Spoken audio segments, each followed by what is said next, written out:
പക്ഷെ അതുകൊണ്ട് തന്നെ ഭയങ്കര ഫീലായിരുന്നു കേട്ടോ. ഏതെങ്കിലും ഒരു ജനറേഷന്റെ പടം എന്ന് തന്നെ പറയാൻ പറ്റില്ല.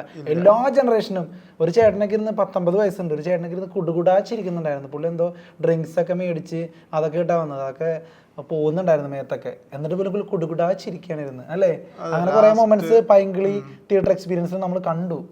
ഇക്വേഷനിൽ ഇപ്പോൾ കുറച്ചുകാലം മുമ്പത്തെ ഒരു തമിഴ് സിനിമ എടുത്താലും മലയാളം എടുത്താലും ഒരു സോങ് കഴിഞ്ഞാൽ പിന്നെ സിനിമ നേരെ കൺക്ലൂഷനിലേക്ക് ക്ലൈമാക്സിലേക്ക് എത്തുക ചെയ്യാം. അതേ ഫോർമുല തന്നെ ഇതിലും ഡിസ്കസ് ചെയ്യരുത്, അല്ല വേറെ ഒന്നും വിചാരിക്കരുത്. ഭയങ്കര സസ്പെൻസ് ഓറിയന്റഡ് അല്ല, എന്നാലും സുബിജി ആ ഒരു ഫോർമാറ്റ് റിലേറ്റഡ് പറഞ്ഞാണ് അല്ലേ.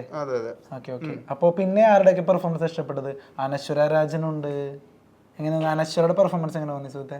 അവര് ഉള്ളത് നന്നായി ചെയ്തു എന്നുള്ളൂ, പക്ഷെ അത് ഇതിനു മുമ്പും കണ്ടുണ്ട്. അവരുടെ ഇതേ ടൈപ്പ് റോളുകൾ കാര്യങ്ങള് എല്ലാം കണ്ടുണ്ട്. സൂപ്പർ ശാലിനി എടുത്താലും അതില് ഇതേ ഒരു ഇത് കണ്ടുണ്ട്. പക്ഷെ എന്നാലും അനശ്വര രാജൻ മാത്രം ഭയങ്കര ചൂസി ആയതുകൊണ്ടാണോ ഇത്തരത്തിൽ നല്ല നല്ല സിനിമകൾ പുള്ളിക്കാരത്തിന്റെ അടുത്ത് വരുന്നത് ചെയ്യുന്നത് എന്ന് അറിയുന്നില്ല. പക്ഷെ ഭയങ്കര അല്ലേ സിനിമകളാണ് എല്ലാം, ഒന്നിനൊന്ന് ബാക്ക് ടു ബാക്ക്.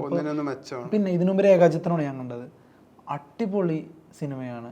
അതിൽ അനശ്വര രാജൻ. ഇപ്പൊ പൈങ്കിളി കിടിലൻ പടമാണ്, അതിലും അനശ്വര രാജൻ. ഓൾമോസ്റ്റ് ഒരു ഹിറ്റ് ഫോർമുലയിൽ അനശ്വര രാജൻ മസ്റ്റ് എന്നുള്ള രീതിയിൽ കാര്യങ്ങൾ പോകുന്നുണ്ട്. ശരിക്കും അനശ്വര രാജനാണ് ലേഡി സൂപ്പർ സ്റ്റാർ ശരിക്കും ഇന്നത്തെ എന്നൊക്കെ എൻ്റെ ഒരു സുഹൃത്ത് പറയുന്നുണ്ടായിരുന്നു.